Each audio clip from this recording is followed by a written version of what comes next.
Good morning, I'm Clive Coldwell and welcome to the first programme on Computer Channel. It's called Analysis, which will go out live at this time each week and brings you news, views and comment on the IT industry.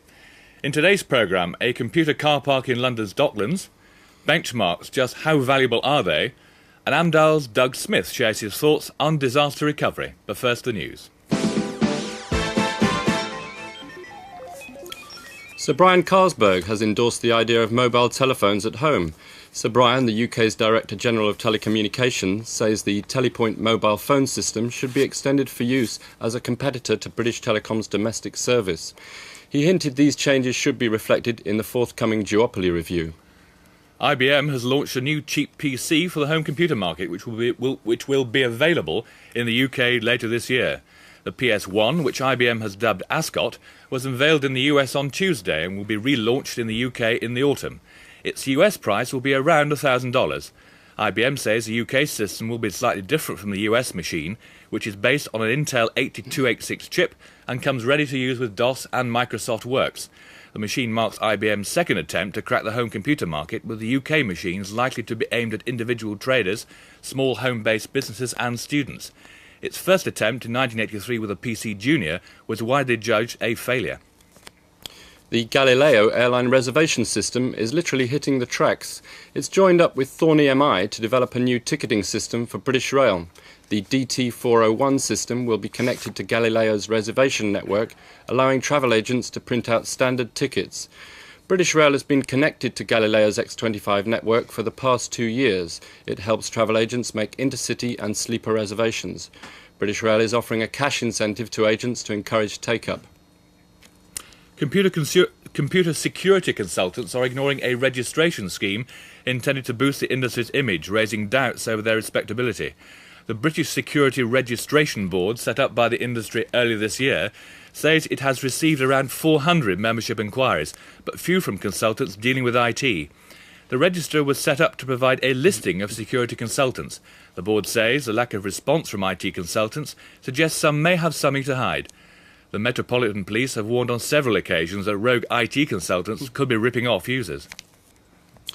The UK fax market showed a dramatic downturn last year. According to market analyst DataQuest, 1989 sales totalled only 206,000 units, more than 100,000 down on predicted figures. DataQuest believes the slump is due to three factors: the slowdown in the UK economy, the unusual boost in 1988 sales caused by the postal strike, and market saturation. The slowdown has led to a price war, with a 6-month buffer of stock building up. Banks are proving eager to co-fund an expert surveillance system to monitor potential fraud. Over 100 banks say they want to take part in a project known as the Fraud Surveillance System, an idea from BIS Banking Systems. The system would covertly monitor possible dealer fraud as well as money laundering. BIS expects to work initially with up to 20 banks on creating a knowledge base of typical frauds. It expects the only extra hardware needed to run the system will be a PC with 640k of memory and a standard synchronous communications board. John Spackman, Director of Computing at British Telecom, is to leave the company. Spackman, who's 58, says his decision to go was influenced by being unable to complete his part in the restructuring of BT before mandatory retirement at 60. But his resignation raises doubts over the future shape of the company's computing strategy. The Computing and Information Services Group will now report directly to BT's Development and Procurement Division Chief, Alan Rudge. Under BT's restructuring, dubbed Project Sovereign, 3 of the business units will deal with customers and 2 with internal support.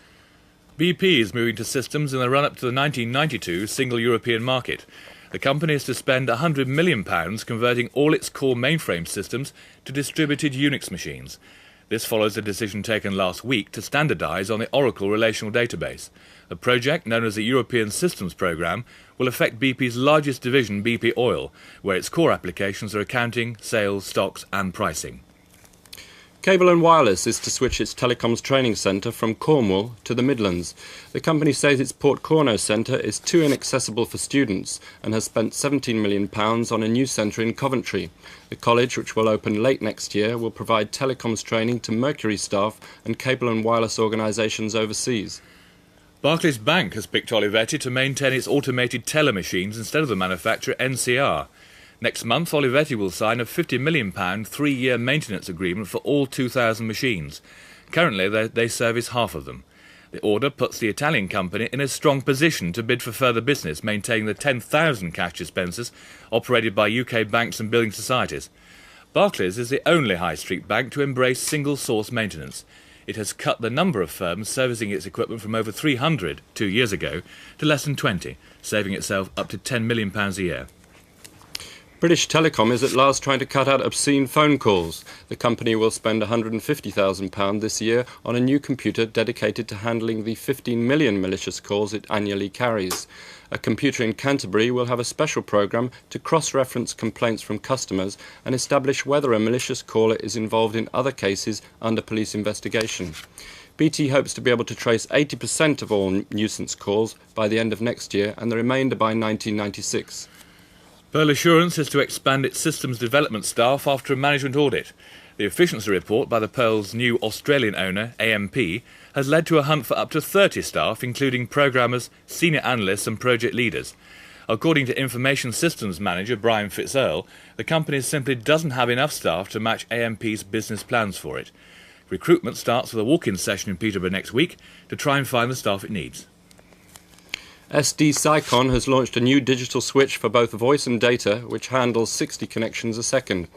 Originally developed for financial dealing rooms, the ISDN ring switch is designed to cope with 2,800 free channels and setup times of less than 100 milliseconds. Emergency services, air traffic control and cellular telephone networks are potential users of the switch. The ring switch uses RISC processors and transputer technology to reach its connection speed.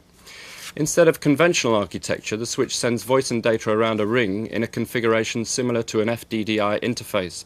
System prices are likely to vary from £20,000 for a basic single-node configuration to up to £500,000. A new centre just opened in London's Docklands could revolutionise the way we manage DP operations. Called Telehouse, it's a huge tailor-made computer site. When it's fully stocked, it'll be the first of its type in Europe to offer a range of computing support facilities. Ken Young went along to the Docklands to have a look and practice his Japanese. We've all heard of facilities management, but what do you call a computer centre that houses the computer operations for 6 or 7 different companies? A computer car park? A computer hotel, perhaps? This building behind me has been dubbed both of these. But its Japanese owners call it a shared data centre and expect it to meet a growing need for remotely based DP operations sharing common resources. Telehouse is a purpose-designed building for computer and telecommunications equipment.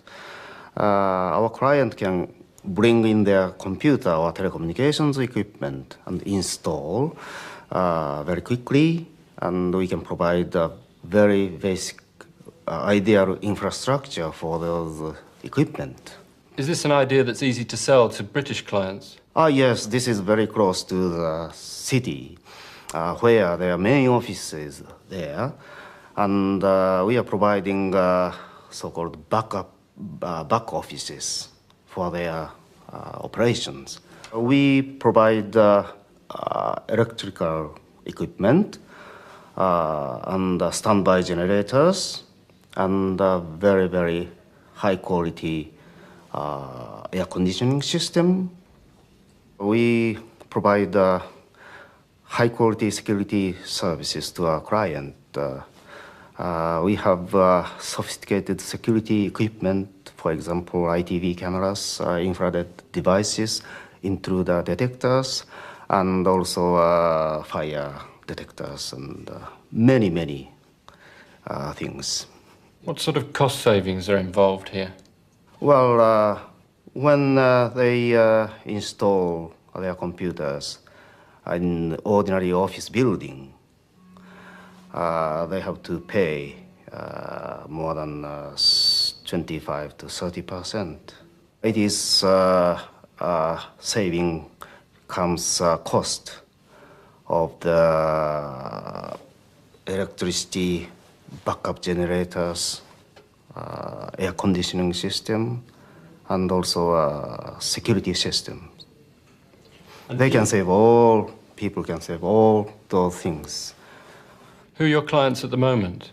We have now 7 clients, and those customers are IBM users, DEC users, and some telecommunications equipment users made by Japanese manufacturer or other non-Japanese manufacturers. What are your plans for expanding Telehouse in Europe? I am now studying the possibilities to expand this business to major European countries, including West Germany, France, and Belgium, Netherlands. But at this moment, I can't tell you because my idea is so premature that it is too early to mention. Ken, do you think it'll work? I'm certainly very impressed by what I've seen. The facilities are very high-tech, and there has to be savings of sharing the general backup facilities of different DP outfits. It's in the middle of nowhere, though, isn't it? Have they got the location right? I think that could be one of the initial problems. Where they are is it's a bit like a bomb site. There's really not much going on apart from the Financial Times printing centre across the way.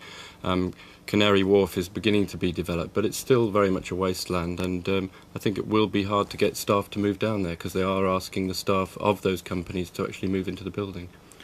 How is Telehouse getting the message across to the general consumer there, the people who are going to be buying the service? I think they are finding it difficult and a bit of an uphill struggle at the moment. People are looking at it as possibly facilities management. They're not quite sure, but gradually they're taking people down there and actually letting them see what's been done. Nicholas Ridley was actually there to open the centre last month, so they're raising the profile and actually getting a level of interest. Just very briefly, cost to the punter, really, in sort of long-term cost. Well, as you saw in the interview there, he talked about a 20% saving.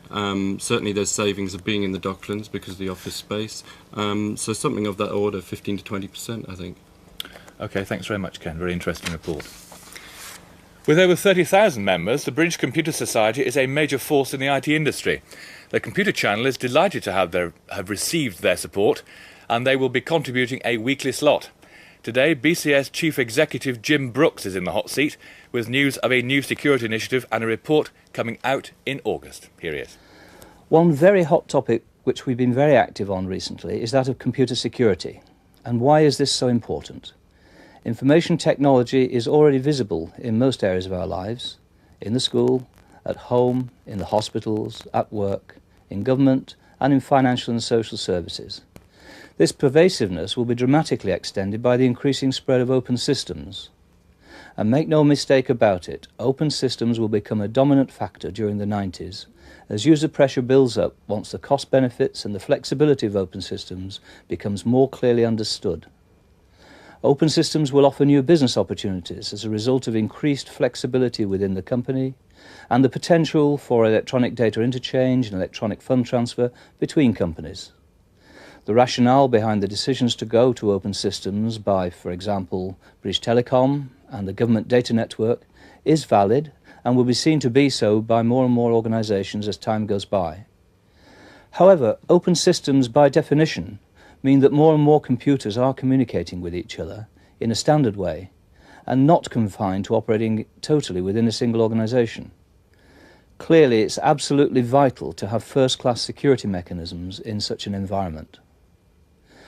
We already suffer far too much from computer hackers, both the happy amateur and the crook. As the extent of intercomputer communication increases, particularly using standard-defined OSI interfaces, so our potential exposure to hackers, whether curious amateur, criminal fraudster, or even terrorist, increases dramatically, and we must take steps. What can we do? There are three main threads: legislation, technology, and professional attitudes. Legislation is necessary, but far from sufficient. Ever since the House of Lords' decision on the gold chiffrine case of hacking into the Duke of Edinburgh's private Prestel files, we have been pressing strongly for new legislation. We were supporting Emma Nicholson in trying to get the Law Commission's recommendations into the Queen's speech last autumn.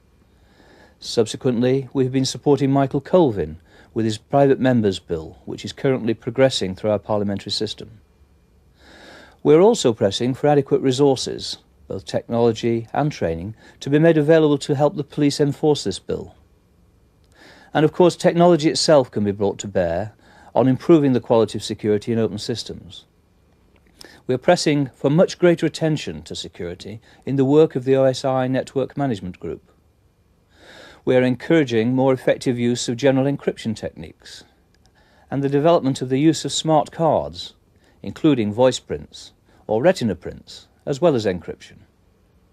But above all, we believe that of paramount importance in the security of information systems is the professional attitude of those responsible for the design, operation and support of an information system or service.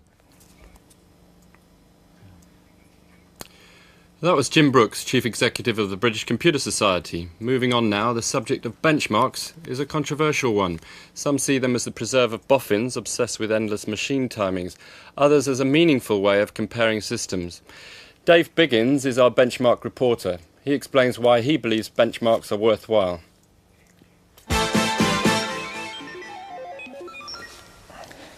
Good morning. Competition is the main weapon in a consumer's armoury. A choice of products ensures that the manufacturer supplies at his best prices and the user gets the best deal possible. But how do you choose between technical products? It's simple in theory, but difficult in practice. Benchmarks are obtained from routines designed to test the performance of a computer system. By running the same tests on several different computers, you get a set of figures that allows you to compare their performance. But many benchmarks are meaningless to the computer buyer. Some are developed by manufacturers so that they can test the performance of their own computers against that of their competitors. I worked for a manufacturer, and on being told to produce a benchmark to compare our system to a competitor's, I started by asking the marketing director what result he wanted. By choosing what you test and how, you can give a very distorted view of performance, assuming that you can get hold of the manufacturer's tests and results in the first place. Other benchmarks have been developed by magazines and commercial organisations in order to provide some form of performance comparison between the different computers reviewed. These are of varying complexity, but again, their relevance is limited. Magazine space constraints ensure that a system's benchmark results are usually combined into a single figure. When you read that one machine rates 8 in a performance test and another rates 6, what does it mean? That one is 33% better than the other? At doing what? Data retrieval? Calculation? Just because a system is faster at one doesn't mean it will also be faster at the other. Choosing a machine that's faster at disk access won't help your spreadsheet, and choosing one that's faster at calculation will not make any real difference to your invoicing. Single figure benchmarks are obviously no way to come to a purchasing decision. It's as bad as the manufacturer's fabled MIPS ratings. Our machine performs at 25 MIPS, theirs does only 10 MIPS. Therefore ours is 2.5 times better than theirs. It simply isn't true. In real applications, MIPS and single-figure benchmarks are meaningless. Other elements have to be taken into consideration. The operating system, the screen, the disk drive, and so on, all govern the performance of the computer. Increasing the speed of the processor will not help if the performance of the other elements is not improved in proportion. It's like a Porsche and a Mini on the motorway strewn with contraflows. The Porsche streaks away until it's brought to a standstill at the next contraflow, and then the Mini catches up. By the end of the journey, the Mini is only a little way behind, despite the vast difference in power. Benchmarks must test the whole system. They must be seen in the context of a real-life commercial situation, and they must not be reduced to a single figure. Further, they must be able to provide a valid comparison of performance across the various computer environments.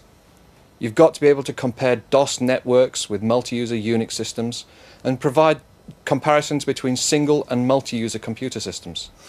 They should also show the point at which adding more users to a multi-user system begins to overload and slow everyone down.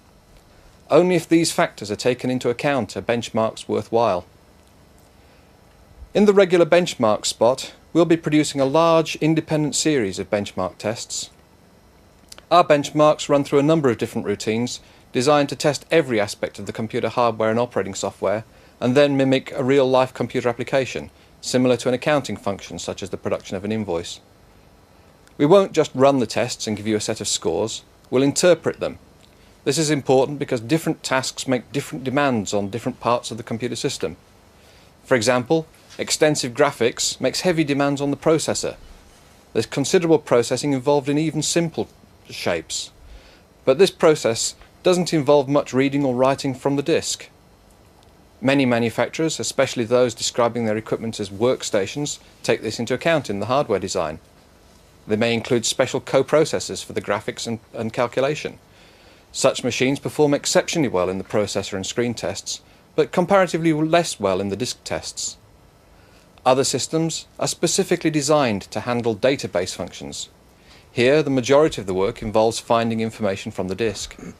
Such systems may outperform the workstation in database performance, but lag far behind in graphics and processing.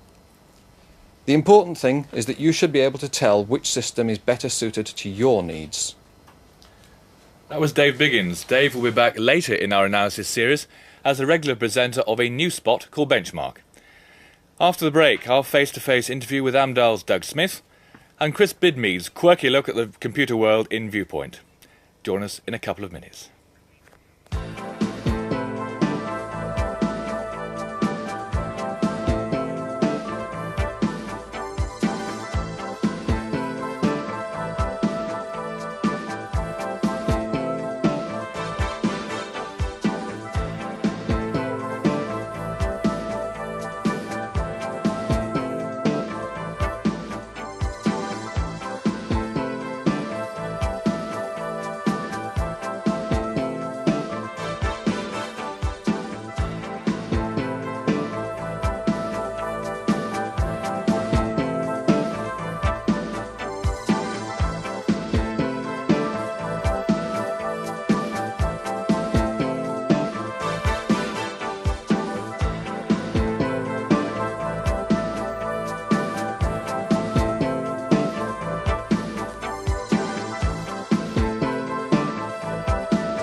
Welcome back. Mainframe supplier Amdahl has come up with some alarming facts about management attitudes towards IT and disaster recovery in particular. Amdahl regularly conducts research to help its senior managers understand the IT market. Its latest report shows UK companies lag badly behind their European counterparts when it comes to making decisions, and that means knowing what to do when the computer goes down. Here's Face to Face.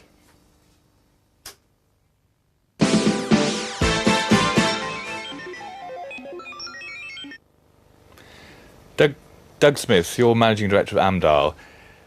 Just how important are information systems in business? Well, I believe, and our Amdahl Executive Institute research report, Clues to Success, shows, after interviewing 800 managers across Europe, that it's actually becoming fundamental to business success now and in the future, just as important as having a very good sales function or a good production function or a good finance function. Just what role do information systems play in a company? Well, they vary company by company, naturally, and in some companies, naturally, the role has been taken on to a greater degree than others. But, for instance, we all know that finance companies, particularly banks these days, the role is absolutely fundamental to the way they run their business. Without IT, all that you see when you enter a bank these days could simply not function. From that point, how do we get the most out of these systems then?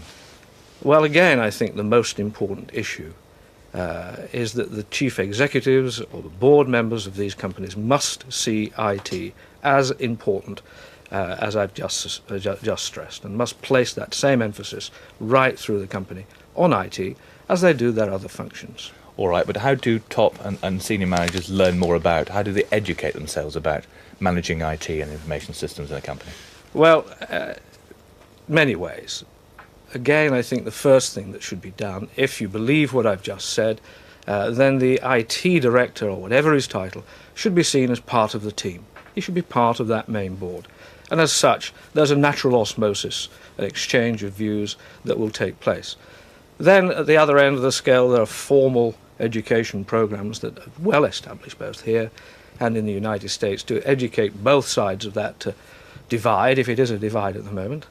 And then there's another way that is increasingly being used, and that is to change roles. It's fairly natural, and has been done for many years, for heads of one function to move into the head of another function, where the management expertise is the thing that's really searched for. Why not, therefore, move an IT director into another function in the business, and move another functional director into head IT? There are skills that have to be learned, but those can be learned relatively quickly. One of these skills, which obviously is lacking at the moment, is the knowledge of what to do should a computer disaster happen.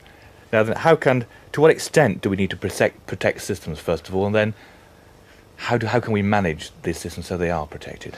Well, if you believe that IT is fundamental to the success of a business now and the future success, then protection of that data, that really is the valuable part of IT, is absolutely vital. It's just as important as protecting, in fact it's more important than protecting a building against fire. You can actually lose your business if you lose the IT function and the data that goes with it through some disaster or other. So if a fire occurs in a building, you lose the building. If the IT centre is destroyed or the data goes, you can actually lose your business. What are the greatest threats then to a company's computer system? Well, we've just completed another research report that is in fact due to be published next week. That's quite interesting. We think the greatest threat, actually, and well perceived as the greatest threat, is actually human error or intervention or fraud or things of that kind.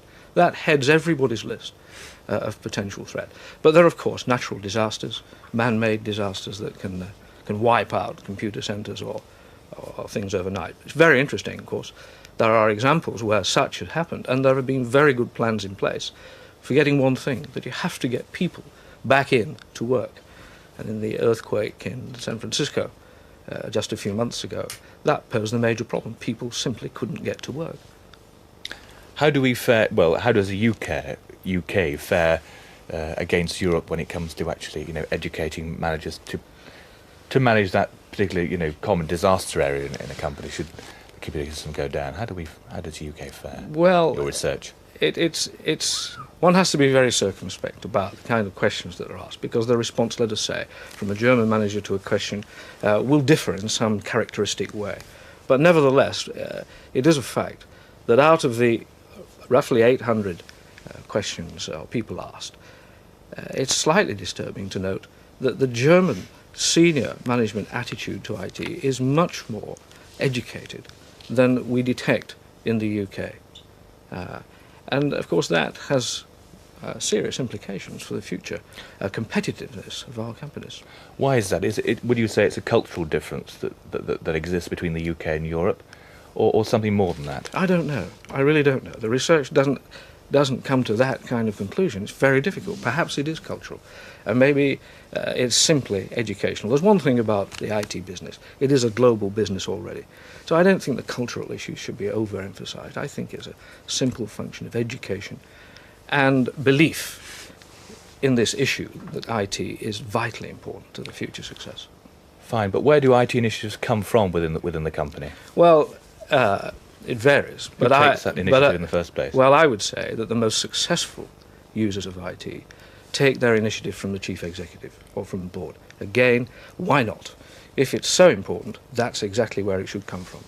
But of course there's an issue there. If the board or the chief executive don't understand what can be achieved through the use of IT, it's very hard for them to show leadership or vision and create that initiative that you just referred to.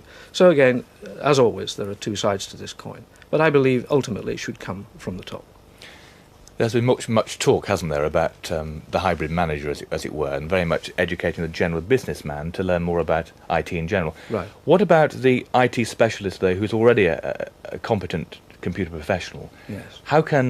What needs there to be put into place to make he or she learn more about the needs of the business? Well, they have to, I think, first of all, become part of the business team, at whatever level. We're talking now about people at all levels in IT, let's assume. Well, at all levels in IT have to have some relationship to the business. IT is there to service the business, fundamentally. Therefore, the first thing, I think, that strenuous internal efforts have to be provided to make sure that the IT function sees itself as part of the business team, at whatever level. And as I said, there's a great potential for learning in just that. Then there are many ways. London Business School, Harvard in the States have lots of educational programs that will take IT professionals and put them into a pseudo-business environment using lots of case studies where they'll pick up that essential general management or business expertise.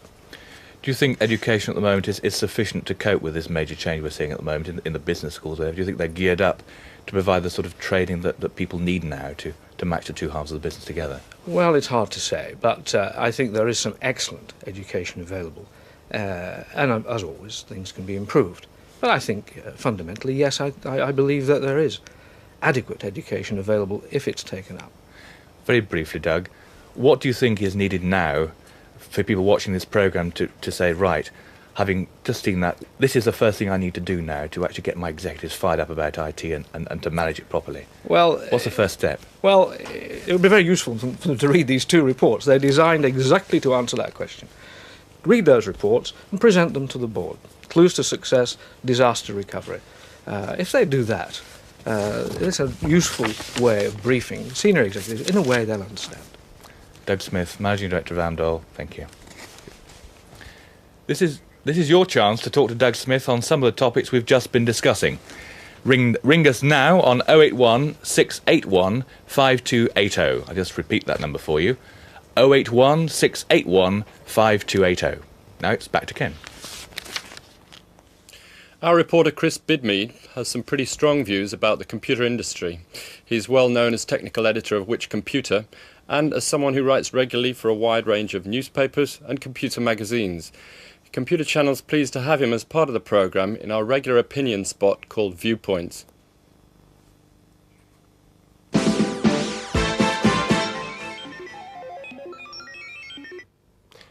In business circles around the mid-80s, networking PCs was still something of a weird science. A survey we did at Which Computer at the time of network users found that everybody was having tangles, with cables or with their suppliers or both. The picture today is very different. PC networks work, and we're ready, or we should be, to take them on to the next step. Let's take stock of where we are at the moment. I'm thinking of a departmental LAN, a local area network, of say a dozen PCs, maybe mixed with Apple Macintoshes and possibly connected to a wide area network that shuttles data across the whole company. What are we using the network for in our fictional small department? Well, Dave's pulling spreadsheet data off the mainframe. Sally and John share a copy of Microsoft Word that sits on the file server. And of course they'll have checked their license agreement on that. You'd be surprised, well at any rate I was, by the recent Morris survey that showed that many otherwise respectable companies don't bother to check their license agreements. Over there is Mike, who spends a lot of his time running some heavy budget what-ifs using a multidimensional financial modelling package. The data files on that are really big, so the server comes in handy for storage. And then there's Lindy, who desktop publishes the finished reports. She gets the figures from Mike and the text from Sally and John, and she prints down the network to the laser printer. So the network's handy for everybody, at least until it goes down. They share data, they share resources like the laser printer and, of course, the large hard disk.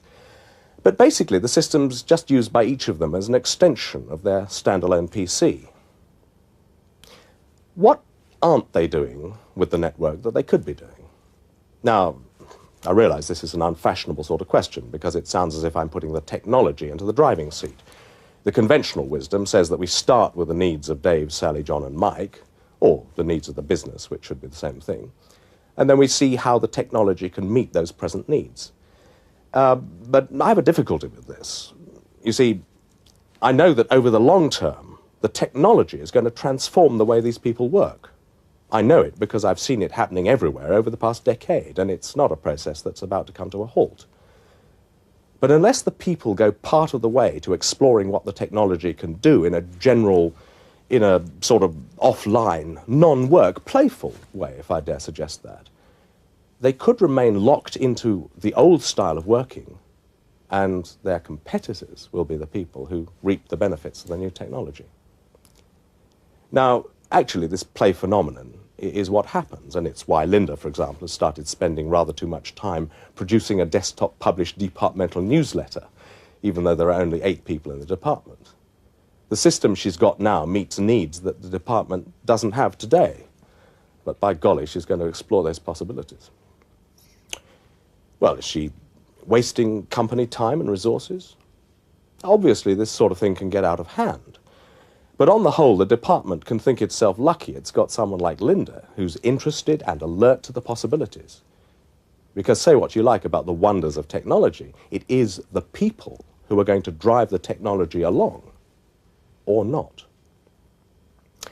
And that brings us back to that network we were talking about, which I've suggested is being used here and generally in a conservative, if not actually backward-looking way. How would it be, for example, if all the departmental members used an electronic mail system to send messages to each other? Well, actually, this is something they tried a few years ago, and the chances are that you did too. It stopped being used because it was easier for Mike to pop his head over Linda's partition and say, oh, by the way, marketing wants those financials first thing Thursday morning, than it would have been to type her an email message to that effect, which she probably wouldn't see anyway because she stopped loading the email software to make room on her machine for the desktop publishing package when it arrived. But I'm not talking about the old style of email, or even the more sophisticated so-called office automation software that evolved from the minicomputer. This allows you to share diaries and keep track of common resources like conference rooms or carpools, tap into the same database of phone numbers. Systems like this are bedded in quite well in many organizations, but they usually don't do a lot for the sort of small and less formal work group that we're talking about here. What's needed is a flexible system that can readily be adapted to the way Mike and Linda and the others work today and can evolve with them. Now, one difference will be that the server, and maybe other servers added to the system, will take more of the workload. At the moment, the server just supplies files as needed, acting as a large shared hard disk. In future, it'll be running its own applications, or rather the back end of applications whose front ends are running on the workstations. This makes the whole network system more intelligent. It'll be able to concern itself with the interaction between the network users rather than just serve them as individuals. It'll understand that the financials are usually needed at the end of every week. It'll be able automatically to put the data from Mike into the desktop publishing templates designed by Linda, and it'll share phone numbers and phone messages and diary dates where appropriate and not where not appropriate. And it'll track complex projects as well. So it's no longer part of the technological furniture. The network actually becomes a member of the team. So we found that hooking together machines is the easy part of the equation. It's turning this new configuration into a genuine business advantage. That's the trick. And that will depend on a number of factors, including what software vendors bring to the party with their next generation of applications. They've got a name for it already. It's called groupware. But it's not just up to them. It'll depend on our own creative imagination in adapting our work methods and being prepared to meet the technology at least halfway. Chris Bidmead's view of the IT world this week. Earlier on, we asked you to phone in if you wanted to talk to Amdahl MD Doug Smith, who's here with me in the studio. Before we take the first call, let me remind you of the number once again. It's 081 681 5280. 081 681 5280. How have we got the first call? Good morning. Good morning. Morning. Over the last couple of years, there have been a number of companies that have been sort of held to ransom by the IT department. probably because of a lack of knowledge of IT. Now that some of the mysticism surrounding IT is starting to disappear, do you think the IT department is going to gain less recognition or less power within the company? Doug, more or less power in the company from the IT side? Well, no, I can understand the point you're making, but I don't believe that that will be the case, because if the dialogue between the business manager and the IT manager is a valuable one and well informed, then the value of IT to the business will become clearer to the business managers, and therefore I think the importance of that function should increase. Any importance that is there because of some kind of blackmail has a limited life anyway, so hopefully the importance will grow in the right way. Are you happy with that answer? Yeah, thanks very much. Thank you. Do we have our next call now, please? Hello.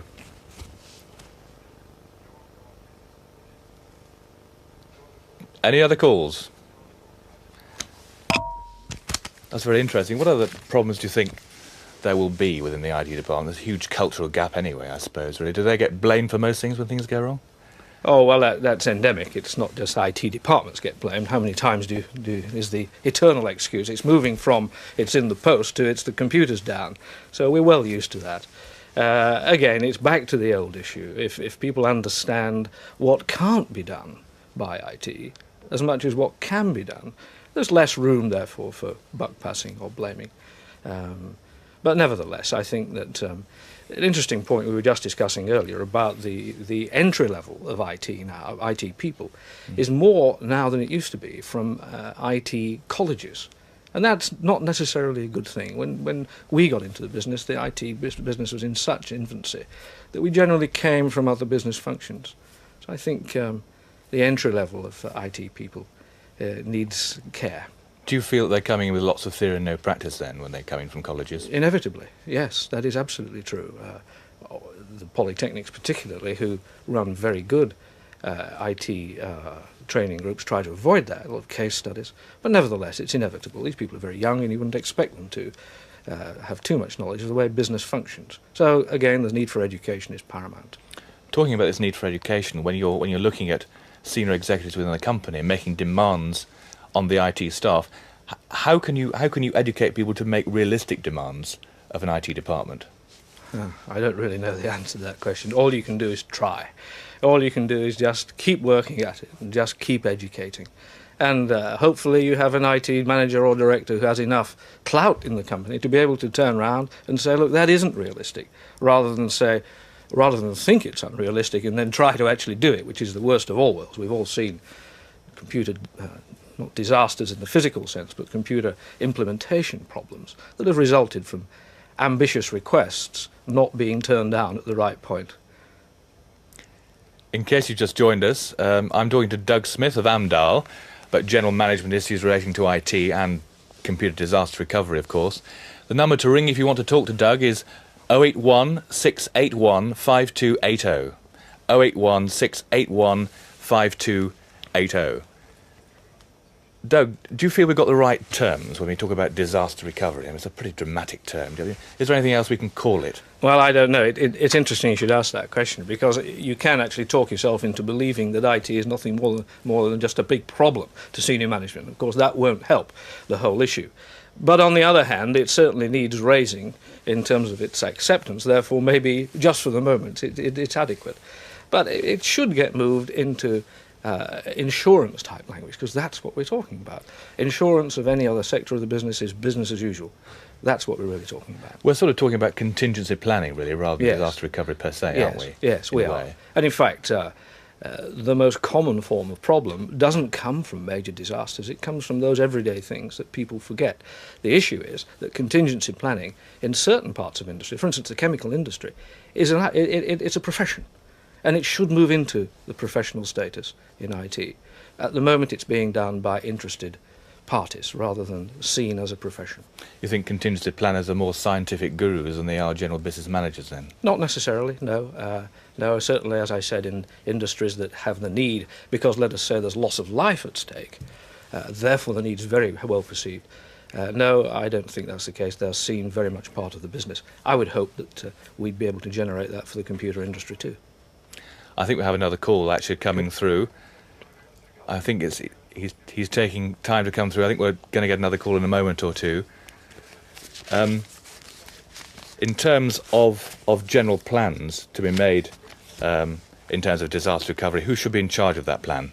Well, I think that the IT director has to be nominated as the man. It's an interesting point. Somebody has to be seen as responsible. Those plans then need to be written down. One of the issues that came out of this research report was that only 50% of the companies we interviewed had plans written down. In my view, a plan is not a plan unless it's written down. And of that 50%, 25% of the people didn't believe them. And in 75% of the cases where those plans had been actually tested, which is really important, they didn't work first time. And that's okay, because at least they tested them. And presumably found out why they didn't work. But interesting statistics. We've got another caller now from Leeds to come in. Can we take your call, please? Hello? Hello? Hello, can we take your call, please? Surely. Often the operational staff, the working staff, the operators, have a fairly clear view of the risks of disaster and just what the hell we're going to do if this beast goes down.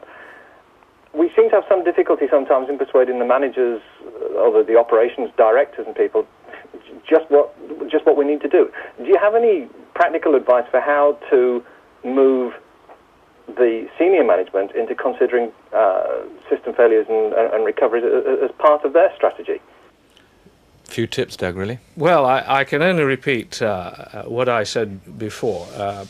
This report, actually the report that we've just produced, is a successor to a report we commissioned in 1982, which had a major effect on the business.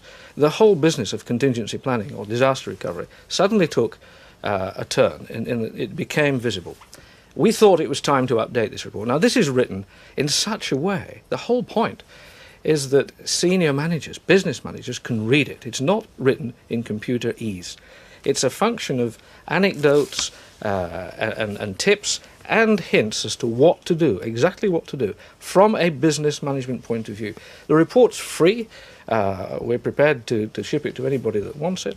And the whole idea is to bridge that gap, the gap that Jeff referred to. The computer professional can understand what the problem might be, but the business manager doesn't have necessarily the right kind of education to be able to perceive it.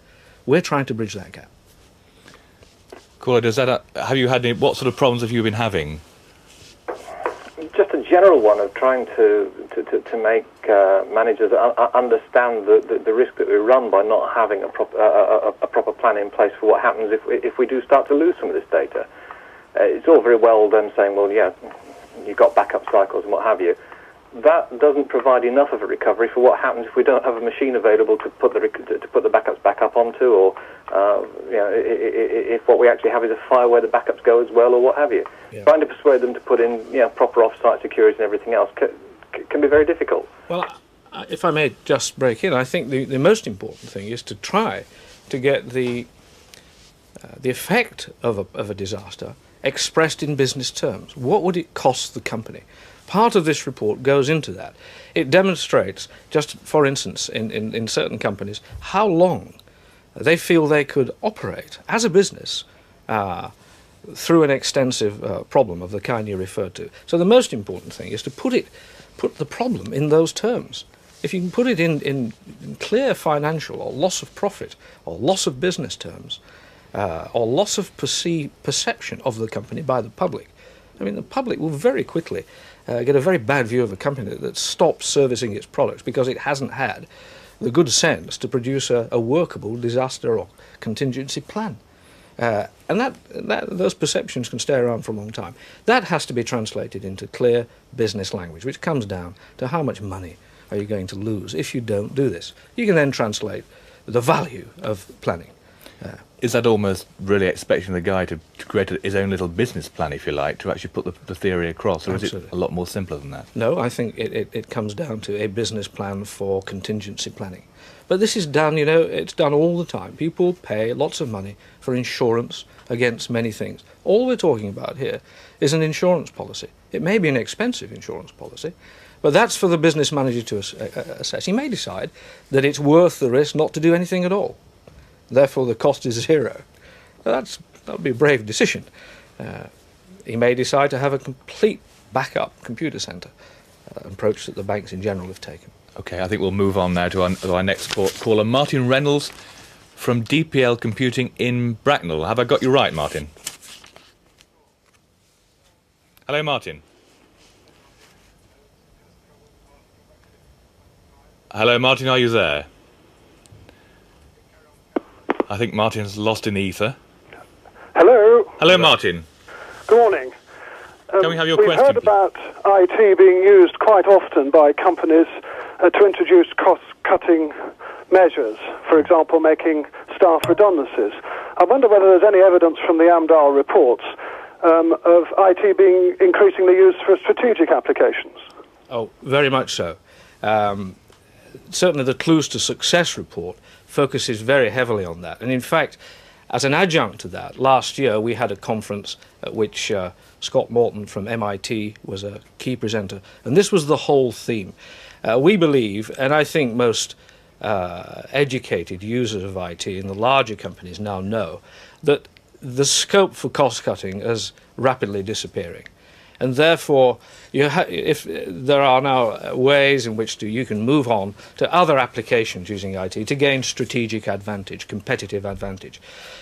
Part of the report surveys the difference in attitude in 1985 to that which is there today. And it's very clear to see that the importance, for instance, of customer service has grown enormously in just those 5 years. And the importance of cost-cutting, the use of IT for cost-cutting, has actually declined marginally. It's still there because there's still scope for that, and every opportunity should be taken to remain competitive. Doug, thank you very much. We're going to have to cut it there, Martin, but thank you very much for your call, and to all our callers this morning. Thank you very much indeed. Doug Smith, thank you. Thank you. Ken. Well, that's about all we have time for this week, but before we go, let me remind you that next Wednesday we'll be kicking off with our first dossier programme. It's a 2-hour special on disaster recovery, a subject many ignore until it's too late. On the programme, we'll reveal new research into the subject and talk to 4 experts here in the studio. Here's a taster.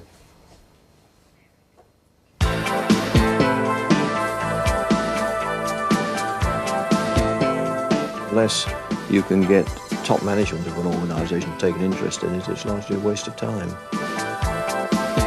All organisations these days have got substantial consequential loss policies in place, and the IT department is something that obviously, as a potential cause of many problems, must be included in one's planning. Normally, across all industries, the expenditure on security, and that doesn't just include disaster recovery, it also includes defence against hacking and that sort of thing, it's somewhere between about 1.5% and 2%. No company yet has not suffered a disaster. A disaster need not necessarily be a fire flood. It is generally a hardware or software type problem.